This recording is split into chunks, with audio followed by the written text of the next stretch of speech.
समजलं. श्रमाला प्रतिष्ठा नव्हती. श्रमाला पहिली प्रतिष्ठा आपल्या देशामध्ये तुम्ही दिली असेल तर ते बसवेश्वराचं नाव तुम्हाला माहितीच आहे. कायकवे कैलास. बसवेश्वर म्हणायचे की कायक म्हणजे कर्म, काम, वर्क. कायकवे कैलास. आणि स्वर्ग फिर्ग काही नाही जगामध्ये. कैलास कुठलाच नाही. कायकवे कैलास.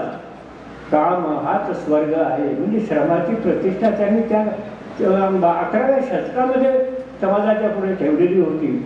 त्याच्यानंतर आपण 1000 वर्षाच्या नंतर मार्क्सने, लेनिननं श्रमाला प्रतिष्ठा दिली आणि त्याच्यासाठी त्यांनी तेवढं तत्वज्ञान जगाच्या पुढे उभं केलं.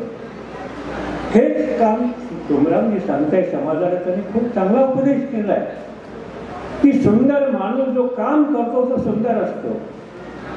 जो काही डिव्होट करतो, आपलं आयुष्य समाजासाठी समर्पित करतो, तो माणूस मोठा असतो. म्हणून समर्पणाच्या जाणीवेने समाजाचं काम केलं पाहिजे, तरच तो समाज पुढे जाऊ शकतो. अशा प्रकारचे त्यांनी विचार मांडलेले.